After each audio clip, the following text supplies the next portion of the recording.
paz e graça. Amém?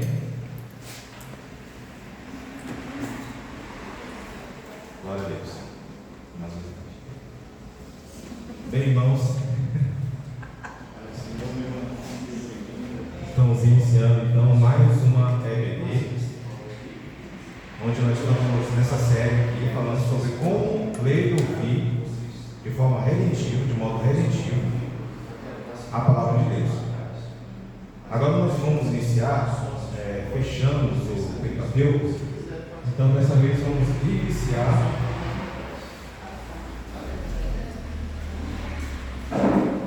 os livros históricos. Então os livros históricos eles começam com o livro de Josué. E esses livros históricos eles vão de Josué até Esther. Eles também são conhecidos na Bíblia judaica como os profetas anteriores. Nós no Ocidente colocamos o nome de livros históricos, mas se você perceber, eles são todos profetas, sempre liderados por um profeta que redige. Então tem a ver com os profetas anteriores, segundo a Bíblia judaica. Nós vemos como livros históricos. E hoje nós vamos começar com o livro de Josué.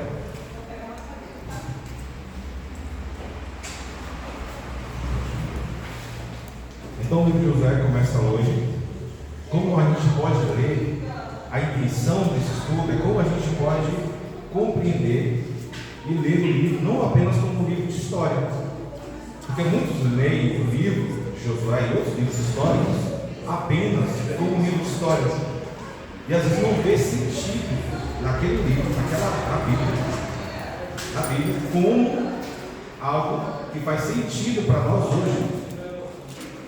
Mas a intenção de Deus de revelar toda a palavra de Deus é justamente revelar algo. Ele tinha uma intenção. Toda a Bíblia, de Gênesis a Apocalipse, tem uma intencionalidade de Deus, uma revelação de Deus para nós hoje. Então, desde Gênesis, ele começou a revelar para nós a sua redenção em Cristo Jesus. Esse é o foco de todo o livro da Bíblia, revelar Cristo, preparar o povo para o nascimento de Cristo, e depois que Cristo vem, nós aprendemos com ele na doutrina dos apóstolos e aguardar a segunda vinda de Jesus. É isso que se trata a Bíblia. Se trata de Jesus.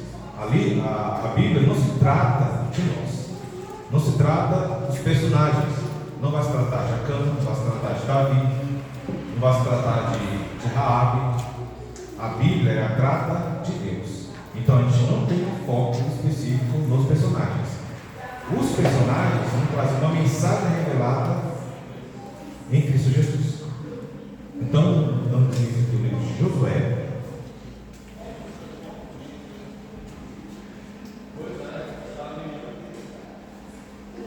O foco não está no exemplo, por exemplo, de Josué. Ele foi praticamente um profeta, porque ele recebia a palavra de Deus e comunicava ao povo. Mas o foco não está no exemplo moral de Josué. Não está no seu exemplo moral ou em princípios atemporais da conduta dele, mas no cumprimento de uma promessa histórica pelo Senhor. Quando Josué está de fronte de Jordão, vocês devem ter lido o livro de Josué, ele está de fronte, começa o livro de frente para o Jordão, para entrar em Canaã. E a promessa de Canaã, de um povo numeroso morando em Canaã, é uma promessa antiga. É uma promessa que foi feita lá a Abraão. Em Abraão 12, ele seria pai de um povo numeroso que habitaria naquela terra. E agora eles vão cumprir essa promessa. Esse é o principal foco de Josué, o cumprimento dessa promessa antiga a Abraão. Eles vão cumprir, Deus está cumprindo essa promessa. Então a gente pode perceber a fidelidade de Deus na questão da sua promessa, que todas as suas promessas se cumprem. Então o foco não está em Josué, porque tem muita gente que não vai falar do livro de Josué, eles vão focar no aspecto moral dele, de como ele era corajoso, de como ele era um grande guerreiro, e que a gente devia imitá-lo, devia imitar a fé que ele teve. Mas o foco não é a gente imitar Josué, o foco é a gente imitar Cristo, para quem Josué está apontando, que é Cristo Jesus. Então, até mesmo no livro de Josué, é muito similar, ou praticamente a mesma coisa, que o nome de Jesus, que é Jeová salva, o Senhor salva. Então, a luz de Josué vai apontar para alguém maior do que Josué, alguém maior do que ele. Então, ela aponta para longe dele mesmo, para longe de Josué. Então, a gente não deve ficar fixo no personagem, nem Josué, porque Josué também é um homem como nós. Assim como os outros pregam uma vida de Davi, você tinha que ter uma vida como de Davi. Davi era fiel ao Senhor, é um homem segundo o coração de Deus. Mas a gente deve focar para onde que ele está apontando, que é a fidelidade dele, cumprir suas promessas nos personagens, nos acontecimentos que a gente vê no livro de Josué e em outros livros.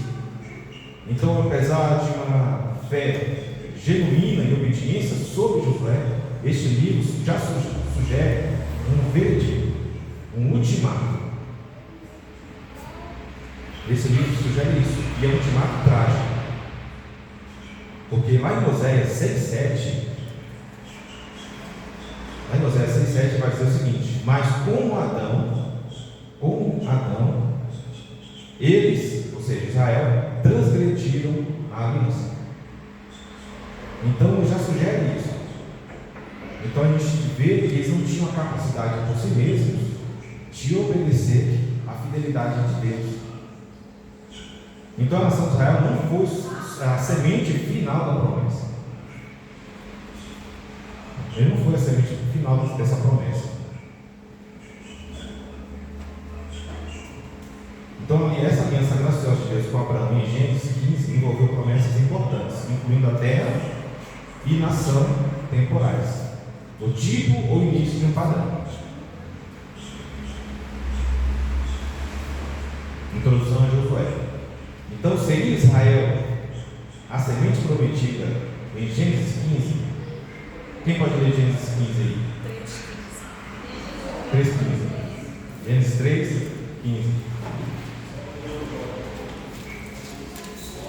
Tem uma promessa maravilhosa aí, que é o próprio Evangelho, que ele revela algo muito importante aí, que ele vai caminhar por toda a Bíblia. Gradativamente, a partir desse ponto, tem outros, é claro, isso do cordeiro morto que veste Adão e Eva, mas a partir desse ponto ele vai revelar mais um pouco, completando mais ainda aquela malha, aquele quebra-cabeças que é Cristo Jesus, no final dela. Quem pode ler? Porém, inimizade entre ti e a mulher, entre a tua descendência e o seu descendente. Este te ferirá a cabeça, e tu lhe ferirás o calcanhar. De quem que ele está falando isso? Ele está falando de descendentes. Ele está falando de descendentes da serpente. E está falando de descendentes da mulher. Ele está falando descendente da mulher. O descendente da mulher. O que o descendente da mulher faz? Vai esmagar a cabeça. A cabeça da serpente. E o que ele sofre com isso? Ferimento no calcanhar. Ferimento no calcanhar. Então ele conquista a nossa redenção, tirando-nos da escravidão da serpente, do pecado, mas ele faz isso com sofrimento, que é a cruz de Cristo. Você vê que é o próprio Evangelho, você vê que é um Evangelho presente dentro do livro de Gênesis. Então a aliança graciosa de Deus que a gente vê em Gênesis 15 envolveu promessas importantes, incluindo uma terra e uma nação temporal. E o tipo ou início de um padrão. Começa a revelar um padrão ali de revelação. Ele vai revelando Cristo pouco a pouco. Pouco a pouco a gente começa a ver a figura de Jesus Cristo em toda a revelação da Bíblia. É essa a intencionalidade da palavra de Deus. Mostrar essa figura maravilhosa que é Cristo Jesus, que nos traz salvação, que nos traz a redenção. E isso está descendente da mulher, é Jesus Cristo. Ele é a realidade para a qual o tipo que é Josué e o livro de Josué apontava para Jesus Cristo. Então esse livro já sugere um vídeo prático que eu já te falei, em Oséias 6,7. Então a gente não tem condições. O único, como eu já falei em números também, o único que tem condições, o único israelita que teve condições de obedecer toda a aliança e trazer justiça para nós foi Jesus Cristo.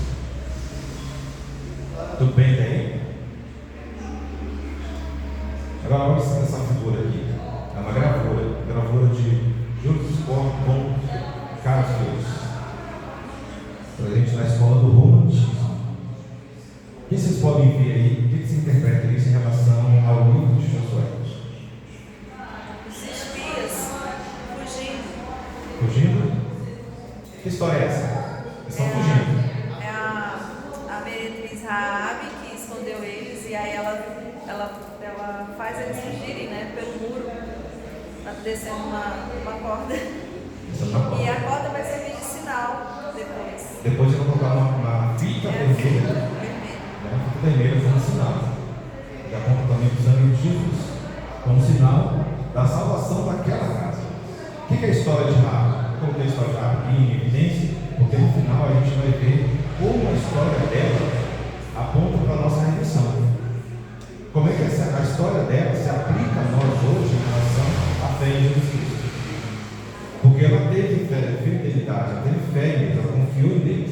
Ela chegou a testemunhar a favor de Deus, porque todo o povo ele ficou muito temeroso, ficou muito medo de um povo que eles ouviram falar que tinha atravessado o Mar Vermelho, que Deus tinha atravessado eles o Mar Vermelho, que tinha dado vitória a vários povos antes de entrar na terra de Canaã. Então eles estavam muito medo. Todos eles estavam assim, dessa forma. E ela sabia que Deus ia tomar a cidade, não tinha como escapar. Então ele protegeu esses 2 espias e as pessoas, o rei de Jericó ficou sabendo disso. E tem as pessoas que vão atrás dele e eles escondem ele no sótão da casa. Aqui você pode ver também lá no canto ali, pessoas nos cavalos. Por quê? Porque ela falou para essas pessoas que eles já tinham ido embora, foram lá mesmo, mas já tinham ido embora. Então, se vocês forem agora, vão encontrá-los. Mas depois ela desceu ela pelo muro, por quê? Porque a casa dela já fazia parte do muro. Então, a cidade é muito populosa. Tanto que já tinha cidade rente ao muro. Então, pelo muro, eles desceram e ficaram 3 dias nas montanhas esperando, para depois sair. E todos os 2 deram notícias boas em relação ao que Deus ia entregar para eles, ao contrário do que eles fizeram em outros.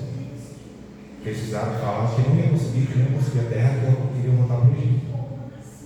Então, Raabe é uma história muito interessante de como uma prostituta, uma meretriz, ela foi salva pela fé. Foi alcançada pela fé. Uma fé baseada no testemunho da palavra, que ela ouviu falar de tudo que Deus fez. Então a gente vai voltar nela daqui a pouco, mas antes a gente vai entender como no livro de Josué a gente pode ler esse livro e que promessas Deus está cumprindo nesse livro. Como a gente pode perceber a fidelidade de Deus através do livro de Josué. Vamos conhecer um pouco do livro então. A gente vai conhecer um pouco do livro, conhecer o gênero literário dele. Por que é necessário conhecer o gênero literário do livro? Porque o livro é uma literatura, a Bíblia é uma literatura. Porque isso vai influenciar como a gente vai ler o livro. A gente entendendo que literatura ele escreve, que tipo de literatura. Por exemplo, eu vou escrever uma poesia. Quando eu leio uma poesia, eu interpreto a poesia de uma forma totalmente diferente do que eu interpreto um livro narrativo. Um livro de profecia, como o Apocalipse, eu vou interpretar totalmente diferente de um livro de instrução, como são as cartas de Paulo. Se eu for interpretar todos os livros de uma mesma maneira, eu vou chegar em conclusões que a Bíblia não diz. Eu vou chegar em alegorias que a Bíblia não fala. É isso que acontece por aí. As pessoas ensinam coisas erradas que a Bíblia está na Bíblia, mas não são interpretadas corretamente por não entender o gênero literário que foi escrito. E a intenção do autor em escrever isso. Então aqui a gente já percebe que é um gênero narrativo histórico. Não sei se alguém já leu algum livro que é narrativo histórico. Eu particularmente adoro a ficção histórica. Então ele narra histórias, narra uma história com personagens, tem drama, tem um clímax, tem uma conclusão, tem um desfecho na história. Poesia não, em Provérbios, por exemplo, é diferente. Você vê trechos independentes uns dos outros. Às vezes cada versículo vai dar um significado diferente do outro versículo. Já o narrativo, você tem que ler um texto inteiro para entender o que ele está querendo dizer. No jeito descritivo, educativo, instrucional de Paulo, você tem que ler praticamente até mais de um capítulo para entender o que Paulo está ensinando. Enquanto que em Provérbios ela vai pedir um ensinamento num versículo apenas, e outro versículo já trata de outras coisas. Está vendo a diferença? Eu não posso ler o livro de Paulo da mesma forma que eu li Provérbios. Achar que um versículo vai trazer um significado completo para mim. Eu tenho que ler o capítulo dele, até a carta inteira, para entender a intenção do autor, entender o que ele está querendo dizer. Aí eu tenho que ter uma interpretação correta da intenção do autor, porque Deus quer falar comigo através daquele livro. E na Bíblia, em português, Josué é agrupado nos livros históricos e reflete o seu gênero primário, a narrativa histórica. E como uma história de conquista, ele é uma história de conquista, ele vai conquistar a terra de Canaã, por isso ele traz aspectos de narrativa militar, de guerra. Eu vejo muito isso quando eu li Crônicas Saxônicas. Em todo momento é uma narrativa de guerra, de conquista e de defesa. Então tem relatos militares. Tá? Por exemplo, foi trazido no capítulo 13. Ele narra também ali, no capítulo 12, depois do capítulo 13, antes do 13 do 12, ele leva uma quantidade de reis que ele derrotava. Porque no primeiro momento ele narra a conquista, e no segundo momento ele narra a divisão da terra entre as tribos. Como é que ele dividiu essas terras? Ou seja, essa herança. Porque a terra ali era a herança das tribos. E esse é um aspecto importante também relativo. Essa herança que Deus nos dá, que Deus nos promete, e ele cumpre. Ele falou para Abraão que tinha uma herança para os filhos dele, e que os filhos dele não seriam apenas Isaac. Entendeu? Seria uma multidão tão grande como as estrelas do céu. E a gente vê como começar o cumprimento disso em Josué. Em Josué a gente viu o primeiro cumprimento das promessas que foram feitas a Abraão, a Isaac e Jacó. Quem é o autor desse livro? A gente já vê de cara que o autor é o próprio Josué. Apesar de muitos estudiosos mais modernos, que são até progressistas e não creem na revelação de Deus, achar que ele é mais recente do que outras pessoas escreveram. É Josué. A data ele vai narrar ali já entrando no século IV, esse é no século V, e ele vai narrar histórias que aconteceram 40 anos depois do êxodo. Ele entra na terra de Canaã 40 anos depois do êxodo. É claro que isso era para ser bem antes, né? Não era para passar 40 anos, mas eles passaram 40 anos antes de entrar na terra de Canaã por causa da desobediência, por causa das reclamações, não confiar em Deus, não foi achar fé no povo. Então o nome do livro também é Josué. E mesmo que ele seja constantemente atacado pelos teólogos progressistas, acusando Deus como genocida. Em todos os estudos que eu li, sempre destaca uma coisa que as pessoas ficam com a pulga atrás da orelha. Porque se você ler o livro de Josué, você vê um povo que está chegando em Canaã, só que em Canaã ele já tem uma população em Canaã, e aquele povo que está chegando faz guerra contra o povo que está lá para conquistar a terra que está ali. O que ele faz? Ele destrói aquele povo. Como as pessoas enxergariam uma história assim hoje? Um povo invasor que chega num povo que está habitando ali naquela terra e destrói aquele povo para habitar no lugar deles. Hoje em dia, nós vemos isso acontecendo hoje. Qual é a nossa opinião em relação a isso? Então, como você responderia uma pessoa que colocaria isso para você, que te questionaria sobre isso? O livro de Josué mostra um Deus genocida. Ele tirou um povo que já morava lá e destruiu ele para morar no lugar. Um povo que quer invadir. O que você diria para uma pessoa, para essa pessoa? Como é que você defenderia a sua fé na palavra de Deus? Ninguém sabe? Não tem que saber. Como responder essas perguntas? Como que a gente responderia? Porque vai ter. E muita gente fala isso. Você vê ateus, progressistas, questionando a palavra de Deus, eles vão nesse foco. Você vê muitas pessoas assim como os que vêm, são discípulos de Karl Rahner também. Muita gente não acredita na Bíblia como toda a palavra de Deus. Ele acredita que tem partes que são palavras de Deus, mas não é toda a palavra de Deus. Porque Deus não faria isso. Alguns falam que Deus do Antigo Testamento era um Deus mau, e que Cristo veio para desfazer as obras desse Deus mau. A gente não pode, não deixa Deus para lá, Deus genocida, fica só com Jesus Cristo. Olha a teologia, de onde que tirou essa teologia? Dizendo que Jesus é Deus. Como é que a gente enfrenta isso? Onde vocês forem passar, você vai ter esse tipo de questionamento. A gente já vai entrar nisso aí. A gente vai ver isso através desse contexto. Olha só o contexto que era aquele lugar. Como é que você imagina que era aquele povo que habitava em Canaã? Como é que você imagina que era aquele povo que habitava em Canaã? Será que eles seguiam a Deus? Será que eles eram fiéis a Deus? Conheciam esse Deus? Ou seguiam outros deuses? Como é que era esse povo? Eles conhecem? Você lembra desse povo que habitava lá? De quem eles são descendentes? Eles são descendentes também de Sem? Eles são descendentes de Cã. Cã tinha um filho, era neto de Cã, que chamava Canaã. Sabem disso? E os filhos de Cã, eles eram pessoas que fizeram cada uma cidade para si. E os filhos de Cã formaram nações, que eram os cananeus.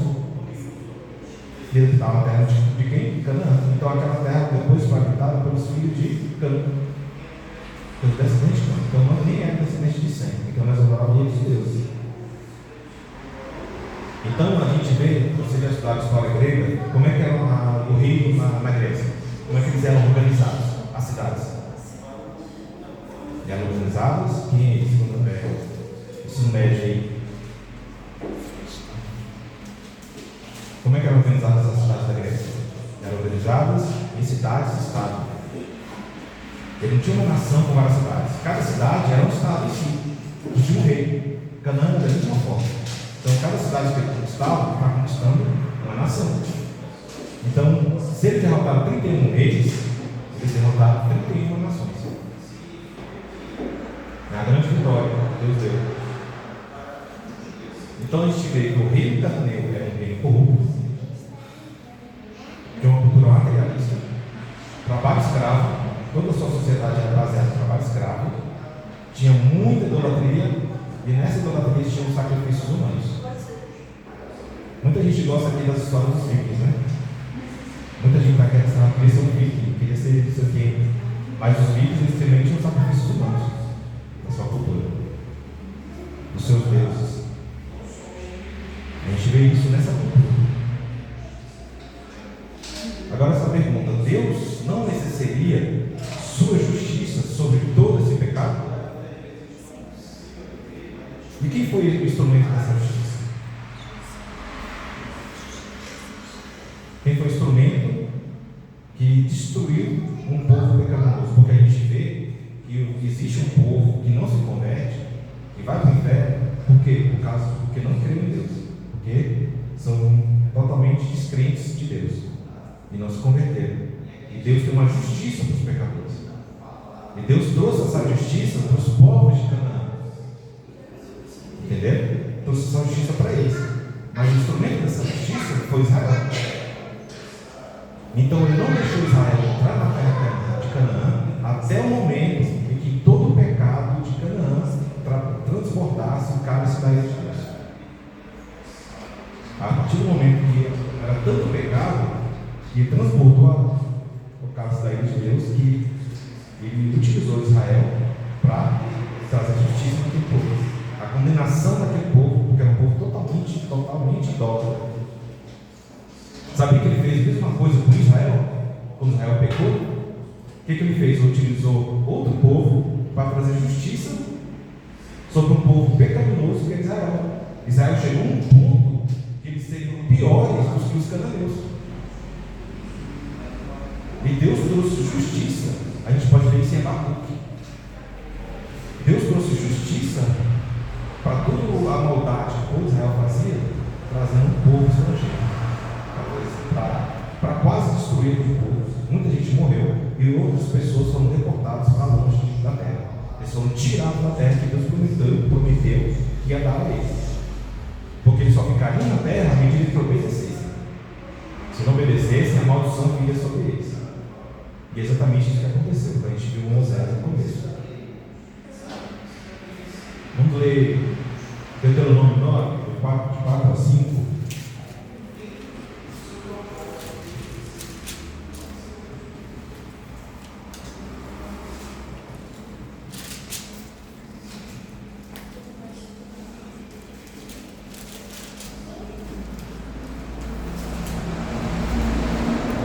Quem achou aí pode ler em alto.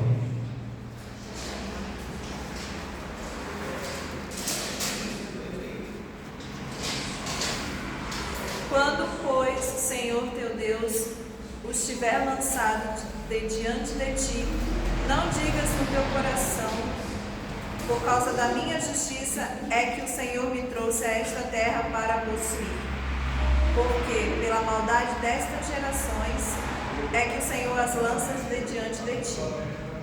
Não é por causa da tua justiça, nem pela retitude do teu coração, que entras a possuir a sua terra, mas pela maldade destas nações, o Senhor, teu Deus, as lanças de diante de ti.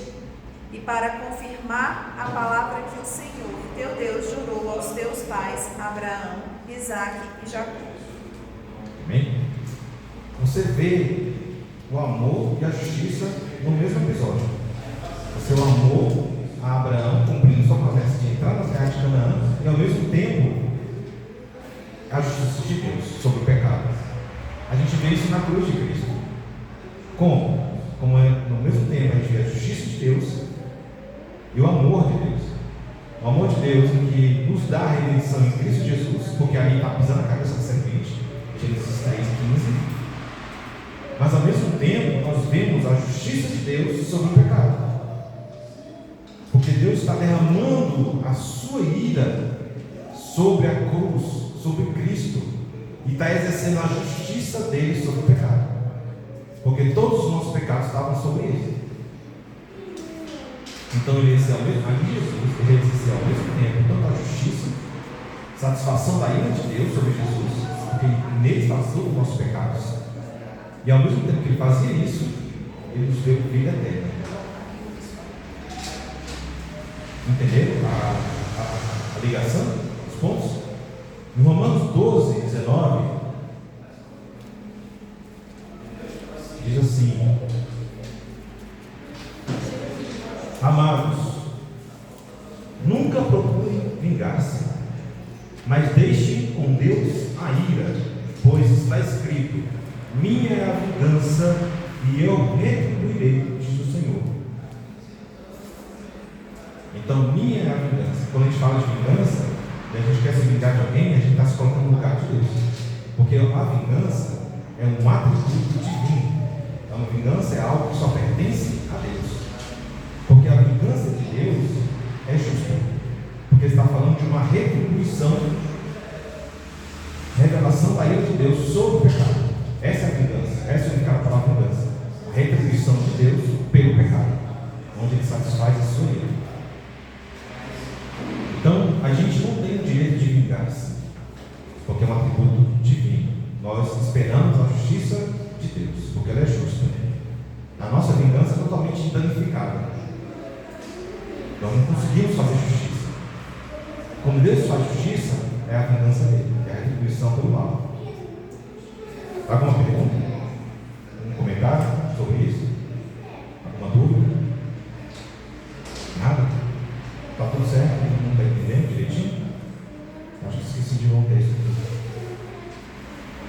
Lá em Romanos 3.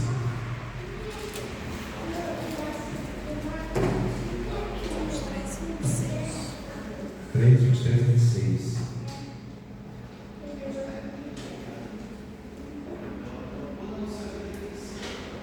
O senhor também de óculos, 23. Pois todos pecaram e estão destituídos da glória de Deus, sendo justificados gratuitamente por sua graça, por meio da redenção que há em Cristo Jesus. Deus ofereceu um sacrifício para a propiciação mediante a fé, pelo seu sangue, demonstrando a sua justiça.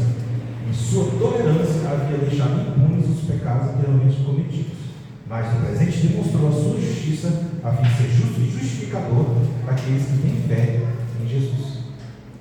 Para completar o sentido do fé. Então, a gente vai ver agora o esboço do livro. Como é que pelo esboço a gente consegue perceber a redenção que há em Jesus. Não sei se alguém tem Bíblia de estudo, mas geralmente as Bíblias de estudo elas trazem um esboço de cada livro. E cada livro ele vai mostrar, cada esboço vai mostrar uma visão da redenção em Cristo. Principalmente relacionado à justificação pela fé. Então no esboço a gente vai perceber isso. A gente vai ler aqui Josué pela sua escritura. Sabia que a intenção do autor ele é ter uma sagacidade muito grande de escrever esses livros. É um gênio as pessoas que escreveram esses livros, não só porque eles tinham essa capacidade, mas porque Deus deu para eles. Então ele revela uma estrutura muito interessante. Muita literatura muito famosa hoje são baseadas na literatura bíblica, inspirados na estrutura bíblica. Então, no primeiro momento, do capítulo 1 até o capítulo 5, 15, nós vemos que é uma preparação e a entrada na terra prometida.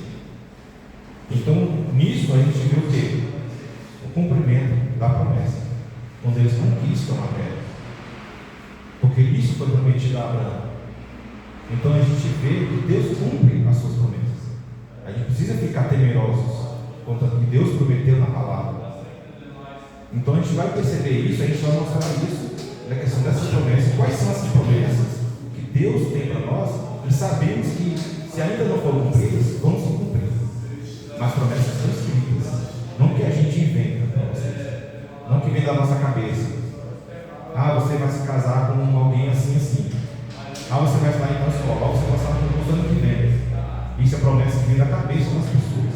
A promessa de verdade é o que tem na palavra de Deus, é o que está nas escrituras, é o que Deus prometeu. Então, todas as promessas de Deus já estão encerradas, já estão fechadas dentro da escritura. Não tem nenhuma outra promessa que alguém possa fazer que esteja fora dessa. Eu tenho que rejeitar qualquer promessa que não esteja dentro da escritura. Aí vem aquele princípio, né? Só a escritura da reforma protestante. Certo? Tudo bem? Então, como é que a gente lê Josué rededitivamente pela justificação pela fé através do seu esposo? Então, assim como os israelitas, ele fazer comparações do que aconteceu e como é a justificação pela fé em Cristo. Então, assim como os israelitas foram chamados a crer em Deus e a seguir a sua liderança para entrar na terra prometida, nós também somos chamados a ter fé em Jesus para entrarmos na promessa que Ele nos oferece. Que promessa que Ele nos ofereceu? Aí, está escrito aí. Que promessa que Ele nos ofereceu? A vida eterna. Essa reconciliação com Deus, que a gente vê lá em Romanos 5:1, que fala da justificação pela fé e que ela trouxe reconciliação com o Pai. Nos reconciliou com o Pai, porque antes éramos inimigos de Deus, mas somos justificados pela fé em Jesus. Então, ambos os eventos ressaltam a importância da fé e da obediência, que a gente vê em Números. Ressaltam a fé e a obediência, porque não existe, como eu falei lá no passado, não existe fé sem obediência. E não existe obediência sem fé.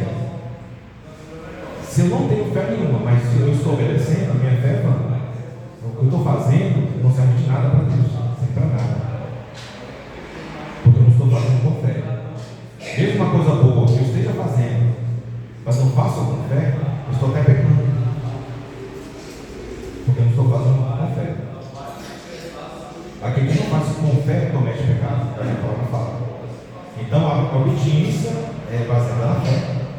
E não existe fé verdadeira sem a prática, sem a obediência. Tá bem?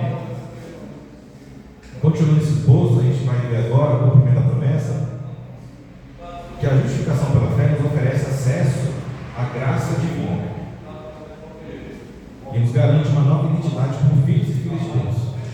A justificação pela fé ela faz isso. Nos dá uma nova identidade como filhos de Deus. Porque antes disso não eram filhos de Deus. Só são filhos de Deus aqueles que foram justificados pela fé.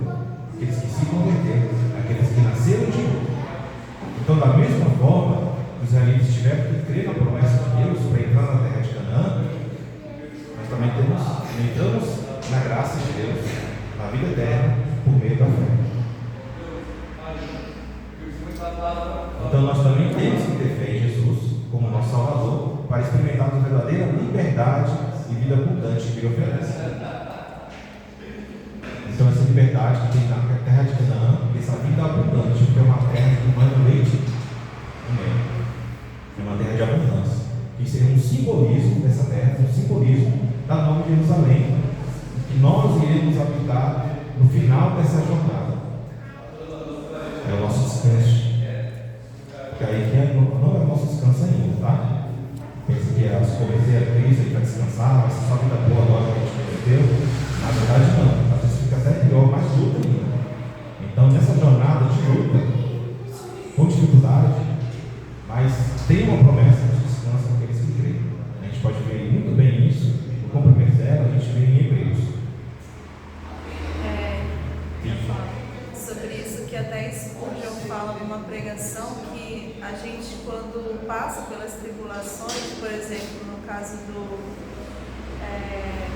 Sadraque ou do Daniel na cova dos leões, mas do Sadraque e Mesaque, né?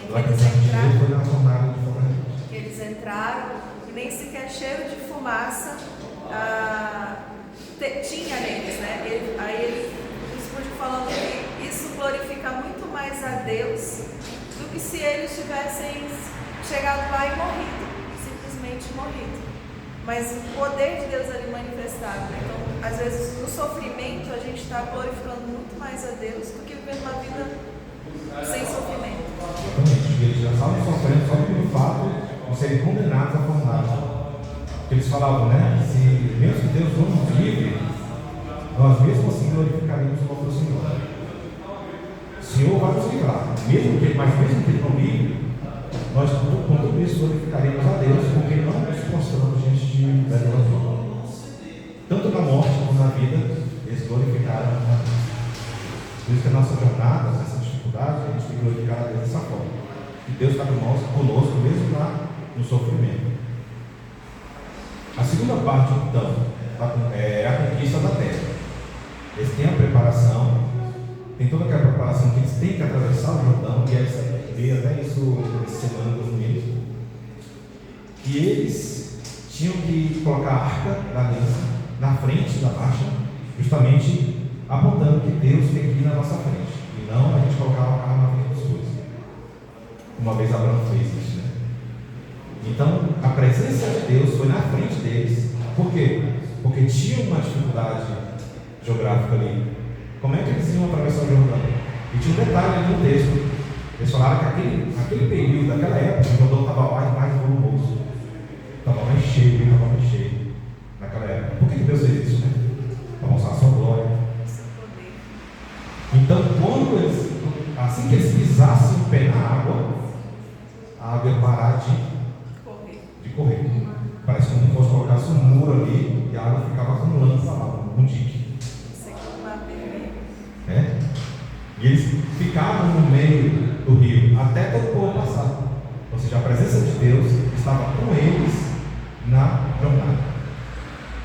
Deus estava ali no meio e só saiu de lá quando todo o povo passou do rio.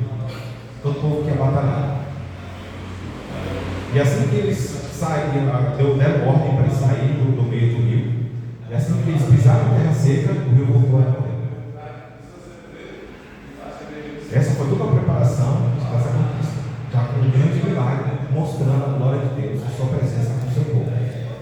Então, isso é uma revelação maravilhosa que Deus cumpre as suas promessas. Da mesma forma que Ele esteve com o povo, Ele está com nós hoje, conosco hoje. Não importa o obstáculo que a gente percorra, a presença de Deus está conosco. E no final dessa jornada, a gente vai ver a glória de Deus.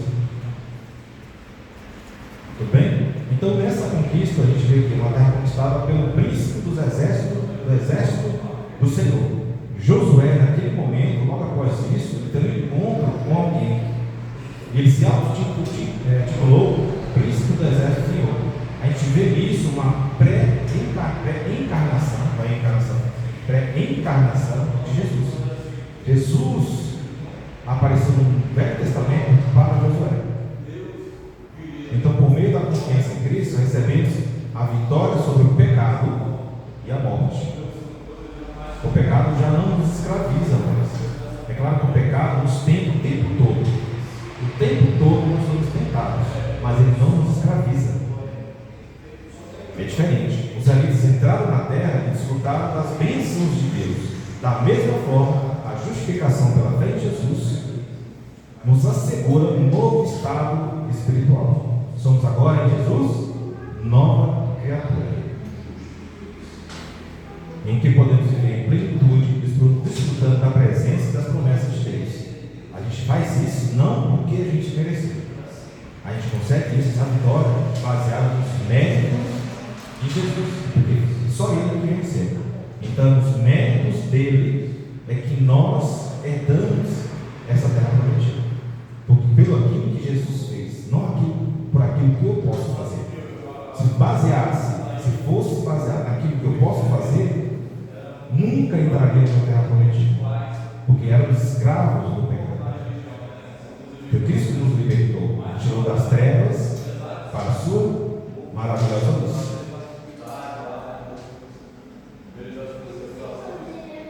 Agora estamos na terceira parte, que a gente percebe alocando a terra prometida.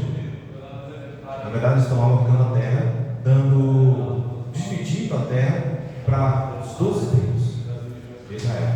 Depois que eles conquistam toda a cidade, tem a campanha do sul, ele consegue destruir várias cidades. Depois tem a campanha do norte. Então toda aquela terra vai pertencer a Deus, e o povo poderá morar nela. Agora ele tem que dividir essa terra entre as tribos. O que significa hoje para nós essa herança, essa promessa cumprida para Israel? A gente vê um recebimento dessa herança. Nós temos uma herança que a gente não recebeu completamente. A gente recebeu parte dessa herança. Eu já e ainda não. Parte da herança nós recebemos. Somos nova criatura. Temos a graça de Deus em vários momentos da nossa vida, que é a manifestação um pouco dessa herança, dessa presença de Deus em nós hoje. Mas a verdade é a plenitude disso será quando Ele nos buscar, ou Ele nos chamar, ou depois conseguir voltar. Ou Ele nos chama primeiro, ou Ele volta e nos leva para lá. Então essa herança completa será na sua segunda vida. Então eles receberam as suas heranças como um presente. Eles não conquistaram, como a gente viu no texto de Deuteronômio, eles não conquistaram e não deviam acreditar que eles conquistaram essa terra baseada no poder da sua espada. Mas Deus deu essa terra para eles. Se fosse só eles nunca teriam condições de conquistar aquela cidade. Cidades fortificadas, cidades que habitavam pessoas grandes, uns mais de 2 metros, quase 3 metros. Eles parariam já em Jericó, já no rio já parariam sem Deus. Eles teriam que esperar um momento em que o rio fosse mais raso. A gente já viu isso até em Prinópolis, né? No momento que a gente tem aqui o Rio das Almas, no momento que a gente pode andar nela tranquilamente, e tem um momento que a gente não pode nem passar por ela, não pode nem passar pela ponte, que ela está cheia. Então eles esperariam esse momento, e quando eles encontrariam a primeira cidade, seria impossível de conquistá-los, porque é uma cidade duplamente fortificada. Humanamente falando, nenhuma grande nação, até uma grande nação, teria muita dificuldade em conquistar Jericó. Passaria um cerco ali de anos. Troia foi assim. Troia também era muito fortificada. Então os aqueus, que eram os guerreiros que foram conquistar Troia, eles passaram 11 anos cercando a cidade. 11 anos. Então sem Deus, eles não conseguiram fazer isso. Então foi Deus que deu essa terra para eles. Vocês percebem como ele conquistou Jericó? Eles tiveram que fazer o quê? Só tiveram que rodear a cidade, fazer o que Deus mandou eles fazer. E no final tocar de novo. E as muralhas caíram por si só. Deus derrubou as muralhas. Deus deu acesso aos israelitas à cidade. Deus conquistou a cidade para eles. Então foi Deus que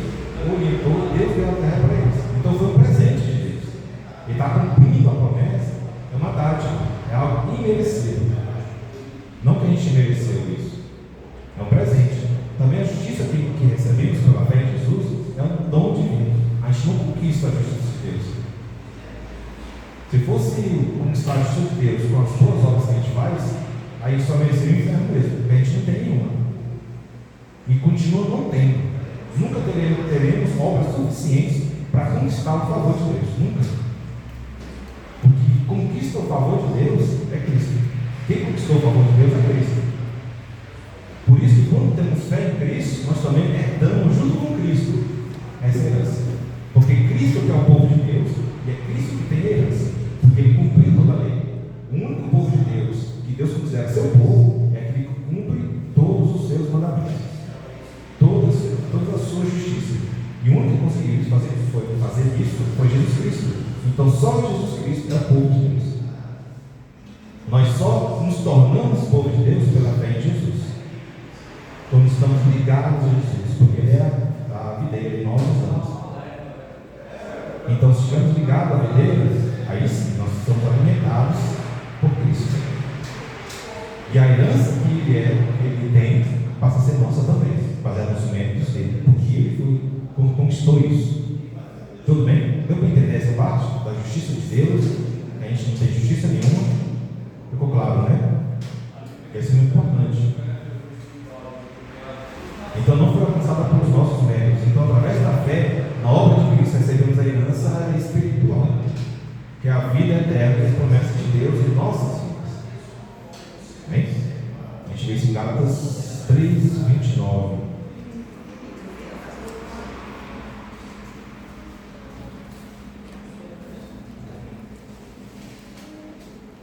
Gálatas 3:29. 29. E se vocês são de Cristo, são descendência de Abraão e herdeiros segundo a promessa. Mas qual é a condição? Se vocês são de Cristo, aí vocês são filhos de Abraão. Filho de Abraão é quem nasceu dos povos de Israel, não é israelita, é quem tem fé em Cristo. Então, se eu pensar em Israel hoje, os israelenses hoje, eles não são povo de Deus. Sabem disso? Os israelenses não são povo de Deus, porque povo de Deus é quem crê em Cristo. Mas a partir do momento que os israelenses, creem em Jesus, ele passa a se tornar povo de Deus. Então só se torna povo de Deus aquele que crê em Cristo, que é transformado pela obra de Cristo. Tudo bem? Então a gente percebe um tema que transborda nesse livro, que salta desse livro, um tema. Eu tenho repetido aqui: mantenha essa sua coragem nessa jornada, nessa vida. Continue corajoso, é isso que Deus falou para Josué. Porque Deus sempre cumpre as suas promessas. Continue caminhando corajosamente durante essa jornada que Deus ainda nos dá nesta terra, porque Deus cumpre todas as suas promessas. É por isso que Ele falou para Josué no início: ser corajoso. E Ele fala para permanecer na palavra, e tudo que, por onde Ele andar, Deus daria sucesso para ele. Tudo que Ele conquistaria, Deus daria para ele. Mas ele tinha que ser forte e corajoso e se manter firme na palavra de Deus, nas Escrituras. Então, o tema que salta disso, que a gente vem repetindo, é justamente isso: que Deus cumpre as suas promessas. Por isso que a passagem para a gente memorizar nesse tempo é justamente o que está lá em Josué 21:45, 21:45.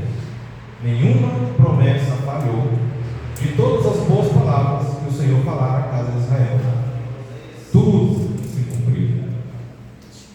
Josué 21:45. Isso é uma coisa para a gente memorizar, inclusive carregar ele para a nossa vida, colocar na geladeira, para a gente ficar, lembrar disso.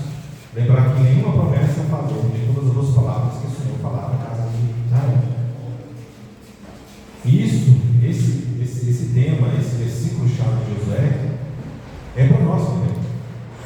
Nenhuma promessa, que eu vou falar essas promessas aqui, falhou e nem falhará. Josué 21:45. Esse aqui eu peguei da Asa, Almeida Vida Atualizada, esse texto.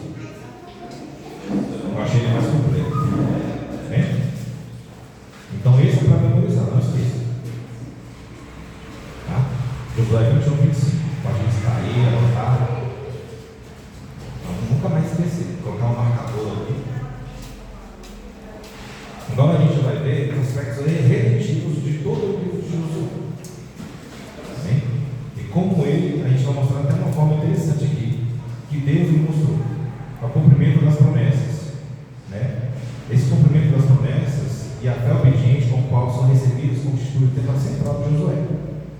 Tá? O primeiro das promessas, que é uma fé obediente, fé prática. Então, esses princípios podem ser considerados historicamente para se ver como Deus governou e conduziu o seu povo em preparação para a vinda de Cristo. E de uma forma típica para ilustrar a experiência cristã, nossa experiência de vida cristã. Então, depois disso, aqui nos próximos slides, a gente vai ver de uma forma em ordem como acontece o processo da nossa redenção em Jesus Cristo, nesses aspectos redentivos. Como acontece esse processo de redenção? No primeiro momento, a gente viu uma necessidade. Existe o pecado, e a gente contempla, porque a lei que a gente viu nas aulas anteriores, o que é o objetivo da lei? Ela apontava para a nossa pecaminosidade, apontava para a nossa total incapacidade de seguir a Deus. E isso mostrou para nós uma necessidade de um Salvador. E ele é tanto o Salvador como a própria mensagem. Então a gente viu uma necessidade do Evangelho. Hoje em dia muita gente, quase ninguém que vem por aí nas igrejas, a gente não vê ninguém falando do Evangelho. Mas ninguém conhece o que é o Evangelho. Se eu perguntar para você, o que é o Evangelho? Às vezes, se perguntar para um pastor, o que é o Evangelho? Muitos vão ter dificuldade para responder o que é o Evangelho. Então, no primeiro momento, até coloquei essa capa do livro do Paul Washer, que é um livro pequenininho, mas ele é muito bom. Ele fala sobre o verdadeiro Evangelho. Porque existem vários evangelhos pregados por ele. Só que a gente vê que existe só um Evangelho. E se até um anjo do céu, ou qualquer pessoa, até mesmo Paulo estivesse aqui, mas pregando outro Evangelho, além do que já está escrito, ele fala, seja amaldiçoado, seja nada. Nenhum anjo, mesmo se tiver um anjo, o próprio apóstolo Paulo, mas se ele pregar outro Evangelho, que já está revelado aqui, seja nada. Entendeu? Então a gente tem o Evangelho já, o Evangelho nas Escrituras. Então a necessidade do Evangelho é evidente ao enfatizar as consequências do pecado. A sentença divina contra os cananeus, que a gente viu. Então foi um genocídio divino? Na verdade, Deus estava exercendo a sua justiça. Era uma sentença divina contra os cananeus, e isso dá testemunho da execução certa da justiça divina. E similar a isso, o episódio de Acã.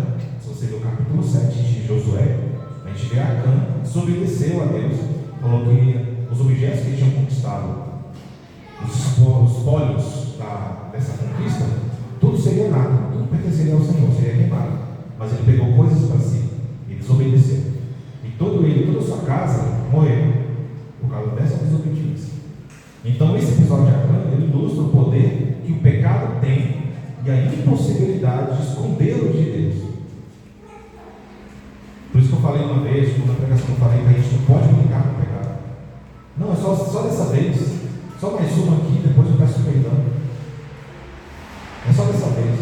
É que nem a gente faz dieta, né? Aí tem um pudim, não, só dessa vez, mas nunca é só dessa vez. Nunca é. Então a gente não pode brincar com o pecado. Quem pode ler para mim o Salmo 139, 7 ao 12? Vou pegar aqui em Hebreus.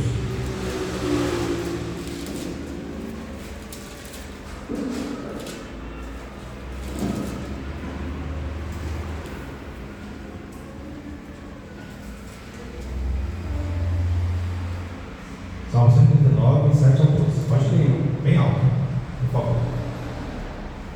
Para onde me irei de Deus vivo? Ou para onde me irei da tua face? Se subir ao céu, tu aí estás. Se fizer ao céu a minha cama, eis que tu ali estás também. Isso. Ok. Eu vou ler aqui o Hebreus 4:13. Diz assim: nada em toda a criação está oculto aos olhos de Deus. Tudo está descoberto e exposto diante dos olhos daquele quem havemos de prestar contas. Então a gente não pode brincar com o pecado achando que Deus não estava vendo nada. Acã fez isso achando que ninguém veria, mas Deus viu. Então tem essas consequências do pecado que a gente tem que tomar cuidado. Então isso se vê a necessidade do Evangelho. Justamente por causa do pecado, ele tem um poder muito grande em nós, ele danifica a nossa vida, e isso transfere para a nossa família também. E quando o membro da igreja está em pecado, também toda a igreja se sente junto, porque a igreja é um corpo. Então esse é o primeiro aspecto relativo da necessidade do Evangelho. Depois disso, da necessidade do Evangelho, qual é a mensagem? Quem traz essa mensagem primeiramente do Evangelho? A gente vê que todo o Velho Testamento ele traz a mensagem do Evangelho, a gente está descobrindo isso.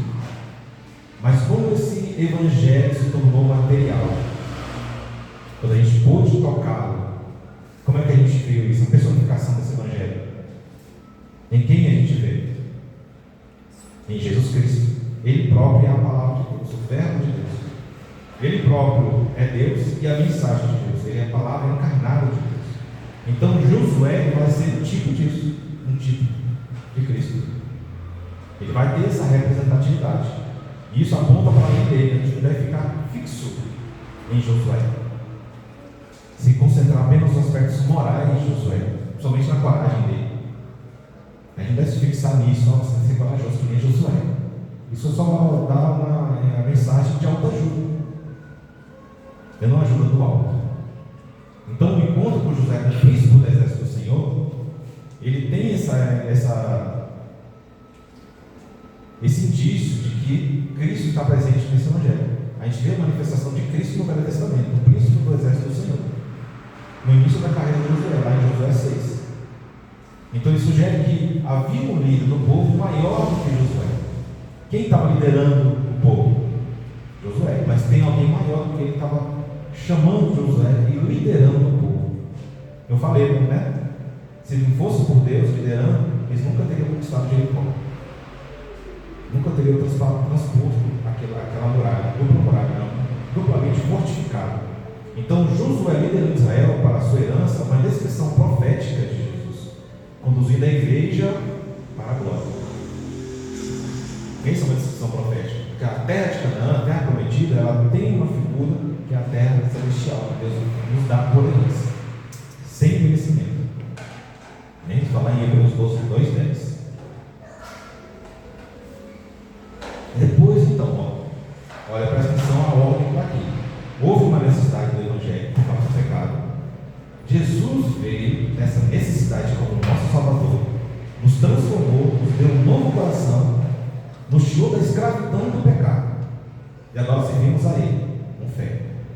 Depois disso, a gente pode fazer o que quiser. Depois que creu, nossa, levanta a mão, aceita Jesus, mas eu vou continuar vivendo a vida que eu quero. Será que realmente houve conversão? Qual é a necessidade depois que a gente crê em Cristo? Depois que cremos em Cristo, há um caminhar, há uma jornada. Uma jornada que a gente vai crescendo em fé, em arrependimento. Isso evidencia a nossa transformação, a nossa justificação. Então, uma natureza progressiva da santificação. Agora estamos num processo de santificação. E é uma santificação progressiva. Por exemplo, tem muita gente que tem medo de batizar, porque pensa que para batizar eu tenho que largar todos os meus pecados. Eu tenho que parar de pecar para batizar. Mas não.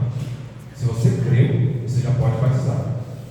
Porque a partir daí você tem um processo de santificação, de crescimento, até chegar à estatura de Cristo. Ou quando você for chamado, ou quando Cristo voltar. Tudo bem? Sim, pode falar. Não sei nem se eu posso falar isso. É uma pergunta. É porque se não existe pecado grande, tudo é pecado. Pecado grande também é. Nós pecamos muito. Eu também pensei em coisas pequenas, não estou dizendo coisas grandes. Mas que tudo é pecado. É pecado. Tudo é pecado. Sim, tudo é pecado. Nós temos essa natureza pecaminosa. Essa natureza pecaminosa que a gente herda de Adão é que traz condenação para nós. Independente do que a gente peca. Eu posso viver uma vida quase sem pecado. Mas eu peco ainda. Mas vai ser a mesma coisa que peca à vontade. Porque a gente tem essa natureza adâmica. É essa natureza adâmica, entendeu? Que nos leva à condenação. É isso que Cristo veio resolver.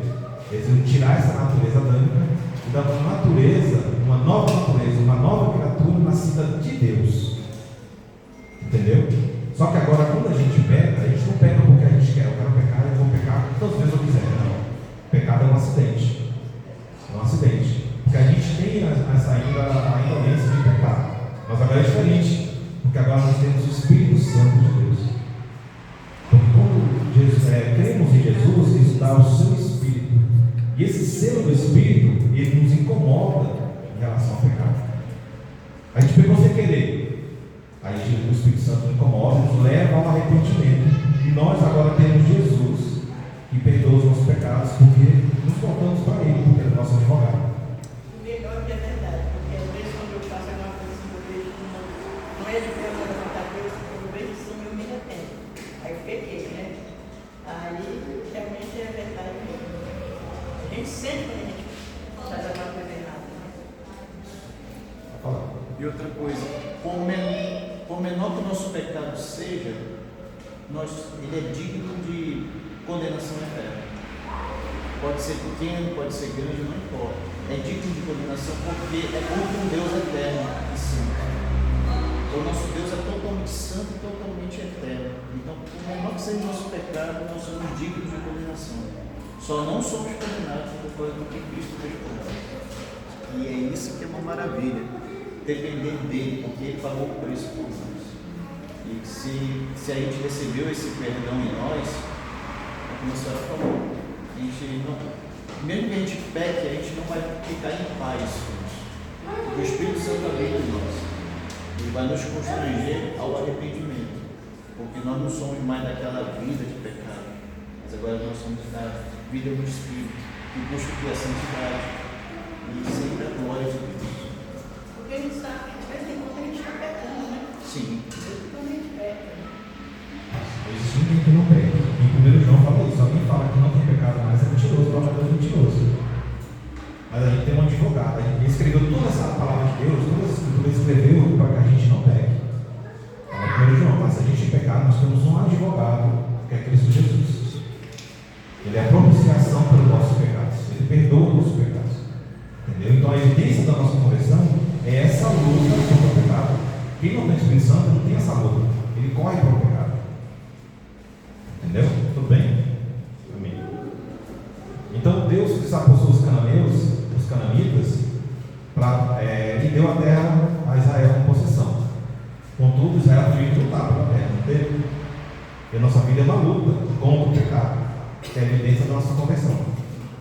Então a gente luta contra o pecado. É isso que a gente vê aqui, nessa luta de Israel aqui, para conquistar a terra.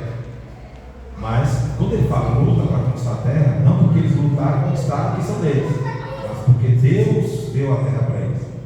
Deus deu essa vitória para eles. Deus continuamente em obediência, fé em obediência, vitória. Mas teve momentos que eles tiveram derrotas porque eles se guiou da fé em Jesus, da fé em Deus, que nem a Cana. Na hora de conquistar a cidade de Ai, que seria a próxima cidade a ser conquistada, eles foram derrotados, porque havia um pecado na comunidade de Israel. E todo aquele pecado tinha que ser expurgado primeiro para que conquistasse a cidade de Ai. E logo que foi expurgado o pecado, ele conquistou a cidade. Bom, então devemos lutar ativamente contra o pecado. E não, como eu falei antes, não brincar com nenhum tipo de pecado, porque ele cresce, é como um câncer. Ele vai crescendo e dominando você. Depois desse processo de santificação, nós temos um descanso. Deus nos dá a promessa de um descanso. O descanso é a terra prometida. Nosso descanso é o céu, que é o descanso do Senhor, que é o Shabbat, que é aquele sábado que ele fala. É o descanso do Senhor. Entendeu? Então, depois de conquistar a terra, você deve descansar. Então, o verdadeiro descanso é Jesus Cristo. Nós estamos encontrando descanso em Jesus. Esse descanso que é uma das promessas que Ele está cumprindo. Porque a gente, todo momento que a gente passa na jornada, nós estamos descansando em Deus.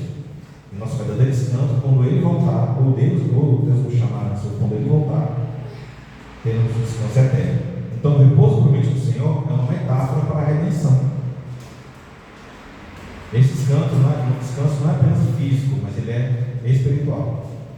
Que encontramos segurança, paz na presença de Deus por meio de Jesus. Então Jesus garante que sua redenção é suficiente para todos os nossos pecados. A palavra de Deus promete isso para nós, que o sacrifício de Jesus é suficiente para todos os nossos pecados. A gente vê nesses textos aí, 1 João 2, Romanos 5:8, 10 e 12, a gente vê que Deus promete esse descanso e que o sacrifício dele ele é suficiente para todos os nossos pecados. Tá bom? Diante disso, eu vou voltar aqui um pouco naquela figura. Lembra qual era a figura? Aquela arte? Os espias. Nós focamos ali nas espias, né? Na Raabe. Vocês sabiam que Raabe está na genealogia de Jesus? Ela se casou com quem? Com Salmão. Eu não sei pronunciar o nome dele. Pois é, ele casou com alguém que era da tribo de Judá. Vou descobrir. Vai descobrir.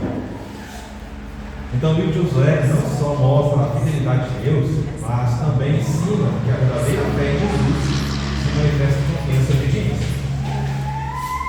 preparando o caminho para o entendimento da justificação pela fé desenvolvida no Novo Testamento. Então, para isso, Deus não faz acepção de pessoas, tá? Ele não faz nenhum tipo de acepção de pessoas. Ele aplica em qualquer tipo de pessoa que você imaginar. Porque na palavra de Deus há várias promessas que nos garantem a posse do reino de Deus, pelo seu próprio poder e força. Tá? Por que eu falo uma acepção de pessoas? Quem era Raabe? Quem era Raabe? O que ela era? Prostituta. O que mais que ela era? Cananeia, né? Cananeia. Ela era Jericó, era cananeia. Não era nem israelita. Ela era prostituta cananeia. Entendeu? Então, essas características, se a gente pensar, a graça de Deus pode alcançar uma pessoa que não era nem israelita e que era prostituta. Então não importa, isso mostra para nós que não importa quem você é, o que passado você tem que trouxe até aqui. Deus não olha para o seu passado, porque o seu passado é apagado por Deus, quando Ele te perdoa. Então ela tem um passado e ela foi na genealogia de Jesus Cristo. Ela e outras mulheres ainda também. Ela nem israelita, porque só os israelitas, filhos de Abraão, poderiam entrar na terra, e ela não era. Mas como eu falei, não só somos filhos em carne de Abraão que são filhos de Deus, só aqueles que creem em Cristo. Então a gente vê essa aplicação aqui. Ao contrário do que ele falou, seja corajoso, fala, não desanime, pois foi Deus que te estabeleceu no reino prometido. Foi Deus que te colocou lá. Então a gente não tem que desanimar, a gente tem que se alegrar. Mesmo com momentos difíceis, mesmo com uma evidência de catástrofes, a gente não desanima, porque foi Deus que nos estabeleceu na terra prometida. E nada pode tirar isso de nós. Essa herança que Deus nos deu, ninguém pode tirar. Então a gente não precisa ter medo de perder. A gente não precisa ter medo de perder essa herança, porque Deus nos deu, ninguém tem poder para tirar isso de nós. Essa é a herança que Deus nos deu em Cristo Jesus. Então não importa a sua vida pregressa. É interessante essa palavra pregressa, porque quando você faz concurso de polícia, um dos processos avaliativos é verificar a sua vida pregressa. E caso você tenha uma vida absoluta, não muito boa, você acaba reprovando nesse processo seletivo, por causa da sua vida pregressa. Do Evangelho é totalmente diferente. Ele nem analisa a sua vida pregressa, ele só te chama, transforma o seu coração, te faz uma nova criatura e te faz parte do seu corpo. E depois disso é Deus que te deu. Se foi Deus que te deu, ninguém toma, ninguém tira. Essa é a principal promessa de Deus, e que a gente se alegra, e a gente não se desanima.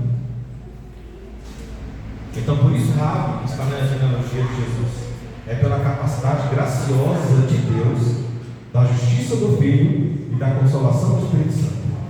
Então vemos a redenção de Raabe, a Trindade. Então a capacidade graciosa do Pai em ter escolhido, a justiça do Filho e a consolação do Espírito Santo que nos conduz até a garantia da sua volta, que nos garante. Porque o Espírito Santo, em Efésios, ele é a garantia que somos de Deus até a sua vinda. Ele nos guarda, nos preserva até a sua segunda vida. Nada pode tirar das mãos de Deus agora. Ele vai nos garantir que seremos dele até ele voltar, ou ele nos chamar. Isso está naquela doutrina que a gente já estudou aqui, que é a perseverança dos santos. Ele tem poder para isso. Ele citou Jesus. Então ele tem poder para preservar a sua salvação até a sua vida. Essa é o cumprimento da promessa que podemos ter certeza que Jesus cumpre. Porque a gente viu no versículo lá que Deus tudo cumpriu. Então a gente vê no Josué as suas promessas sendo cumpridas. Tudo se cumpriu. E se não fosse pelo amor do Senhor e pela força do seu braço em nos manter no seu reino, já teríamos desviado totalmente. Se não fosse pelo poder dele, já tínhamos desviado. Se fosse pela nossa força, pela nossa vontade. Não vou para a igreja porque eu acho que a igreja não está muito boa, fazer uma campanha ali, vou para a igreja, depois que eu conquistei o que quero, eu vou seguir na vida. Quando realmente ele se converte, ele permanece. Ele não consegue o que quer e sai, vai embora. Ele permanece. E 1 João fala que algumas pessoas saíram de nós porque não eram nossos, os nossos. Era o dom de Cristo. Se saíram de uma vez sem voltar, é porque não eram dos nossos, não se converteram. Porque quando Deus converte, quando Deus dá essa promessa através de Cristo, ele não tira ela, não te toma de volta. Em Salmo 44, do 1 ao 8,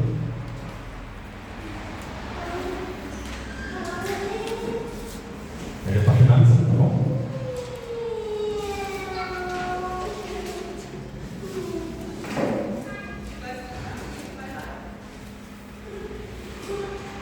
Diz assim a palavra, Salmo 44, 1 ao 8. Com os nossos próprios ouvidos ouvimos, ó Deus, os nossos antepassados nos contaram os feitos que realizaste no tempo deles, nos dias da antiguidade. Com a tua própria mão expulsaste as nações, para estabelecer os nossos antepassados. Arrumaste povos e fizeste prosperar os nossos antepassados. Não foi pela espada que conquistaram a terra, nem pela força do seu braço que alcançaram a vitória. Foi pela tua mão direita, pelo teu braço e pela luz do teu rosto, por causa do teu amor para com eles. Então quem garante a nossa salvação? É esse Deus poderoso. E se é tão poderoso, ninguém pode tirar de nós essa redenção. Então Deus submeteu todas as coisas à autoridade de Cristo e o fez Senhor da igreja para o bem dela. Efésios 1, 18, 23. Por isso nem mesmo nós podemos nos acusar pelo nosso pecado. Então ninguém e nada pode nos acusar. Ninguém e nada pode nos tirar das mãos do Pai. Ninguém e nada pode nos separar do seu amor. Pois agora tomamos posse da terra e do seu reino pela justiça de Cristo. E isso nos faz crescer em arrependimento e fé. Ou até Ele nos chamar, ou até a sua segunda vida. Olha que maravilha aqui. Alguém pode nos acusar agora? Ninguém. Mas em Romanos 8:33 ele fala: quem acusará os filhos de Deus? É Deus quem nos justificou. Ninguém pode nos acusar. Foi Deus quem nos justificou. E também lá em João fala que ninguém pode nos tirar da mão do Pai. Foi o Pai que me deu ela. Ninguém pode te arrebatar da minha mão. Agora nós estamos nas mãos do Todo-Poderoso. E Jesus fala: ninguém pode me arrebatar você da minha mão. E ninguém pode nos separar do seu amor, nem a vida, nem a profundidade. Lá em Romanos 8:37. Nada, ninguém pode nos separar do amor de Deus, depois que Ele nos deu essa vitória e essa herança, essa promessa, essa herança que é prometida. Temos a garantia, a certeza absoluta que ou quando morremos ou quando Jesus voltar, estaremos com Ele. É uma certeza, é uma segurança, e isso nos enche de alegria. Por isso nós não desanimamos, como muitos desanimam, porque nós cremos nessa promessa. Deus é fiel e justo para cumprir todas elas. Então todas as promessas Deus, a justiça de Cristo em nós, nos tirar das mãos do Pai. Nada pode separar do seu amor. São promessas que Deus está cumprindo e cumprirá até o final. Porque tudo que Ele disse se cumpriu. Então, tudo que Ele está dizendo aqui, Ele vai se cumprir. Você crê nisso? Amém? Graças a Deus. Você lá em Efésios 1, 13, 14. Todo esse terceiro depois eu passo para vocês, tá bom? Você pode ler mais com mais calma. Tá? Então, essa é a bibliografia que a gente utilizou nesse estudo. Tá? Alguém tem uma dúvida, um comentário, colocar, uma consideração, ou corrigir alguma coisa que eu falei? Está aberto para o debate. Vai ficar até meio-dia debatendo. Ninguém tem dúvidas? Comentários? Então vamos orar? Amém? Senhor Deus, te damos graças, Pai, pela tua glória, Senhor, se manifestada através da tua palavra, Senhor. Através desse ensino, Senhor, aprendemos muito, Senhor, sobre o livro de Josué, sobre toda a Bíblia. Nós te damos graças, Senhor. Nós somos gratos a Ti, Senhor, por ter falado conosco neste lugar. Nos ter conduzido, Senhor, até a herança que o Senhor nos guarda, Senhor, no futuro. E que desfrutamos um pouco dela ainda hoje, Senhor. Damos graças, Senhor, por ter enviado o Seu Filho, ó Deus, para que através dele, através da Sua justiça, nós podemos alcançar essa herança, Senhor. Não pelo nosso próprio mérito, nossa própria força, mas pelo Teu grande amor, Tua grande justiça, Pai, que é em Jesus. Obrigado, Senhor, por todos que estão aqui. Todos que estão aqui sejam abençoados pelo Teu Espírito Santo. Senhor, alcança cada coração com poder, com graça. Alcança também seus familiares, Senhor, para que haja conversão. Ora no Espírito Santo, Senhor. Que Teu Evangelho, Pai, possa transformar mais e mais os nossos corações em santificação. Cada um que está tomando Tua presença, conduz eles, Senhor, de volta em segurança às suas casas, Pai. Que dê um bom almoço, Senhor, e que possamos no final da noite, logo mais à noite, Senhor, no culto público, estarmos